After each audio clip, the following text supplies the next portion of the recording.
Le projet de la collecterie, c'est au départ un collectif qui s'est rencontré autour de deux idées. L'idée première, c'était la réduction des déchets, l'écologie, le développement durable.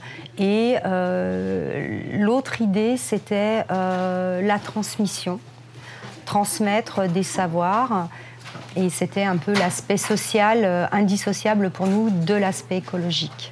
Réaction, c'était l'envie d'aller plus loin dans l'accompagnement des publics parce que c'était vraiment autour de la fabrication, autour du geste, autour de l'atelier qu'il y avait une vraie révélation des personnes.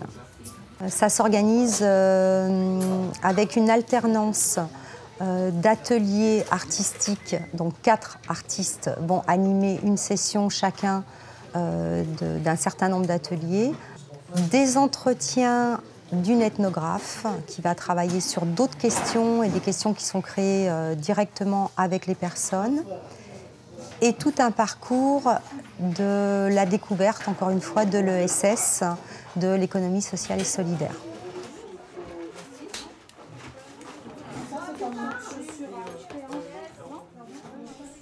L'idée de ma présence sur le projet, c'était d'apporter des outils scientifiques à la fois en termes de méthode et en termes d'analyse, qui permettaient de mieux comprendre ce qui se passait dans les ateliers et en particulier de comprendre en quoi les activités manuelles étaient aussi un travail sur soi-même et en quoi elles révélaient des capacités chez les personnes qui les pratiquent. Cette expérience de terrain donne lieu à des publications dans des revues scientifiques et dans des ouvrages.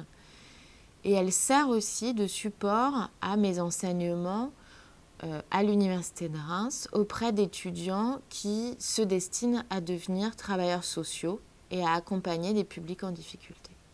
Dans un atelier artistique, dans un atelier où on propose une fabrication, les personnes s'impliquent très naturellement, sans se poser de questions, sans réfléchir, sans penser à des choses aussi compliquées que d'avoir un projet professionnel.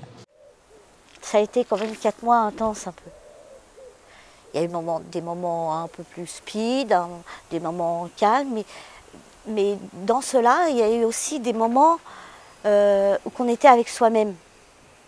Il y a eu un engagement très très fort aussi de tous les participants dans la fabrication, une concentration et en même temps une espèce de gaieté très forte qui était aussi liée au fait de jouer, je pense. Je pense que manipuler les marionnettes, c'était très très important.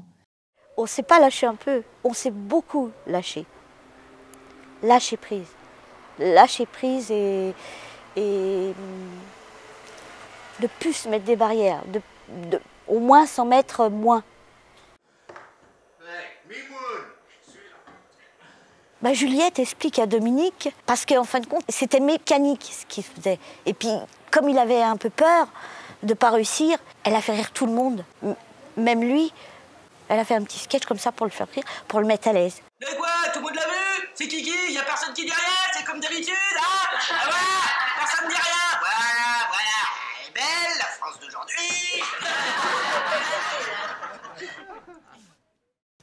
Manipuler les marionnettes, jouer avec elles, ça permet de dire quelque chose de soi tout en étant protégé derrière la marionnette.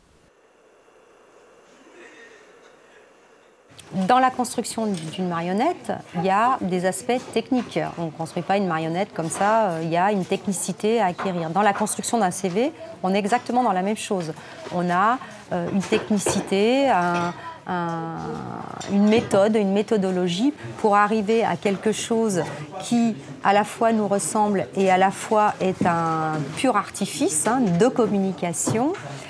Et l'idée, c'est que dans cet artifice, dans cette communication, il y a une réelle justesse de soi, de sa personne et de son parcours.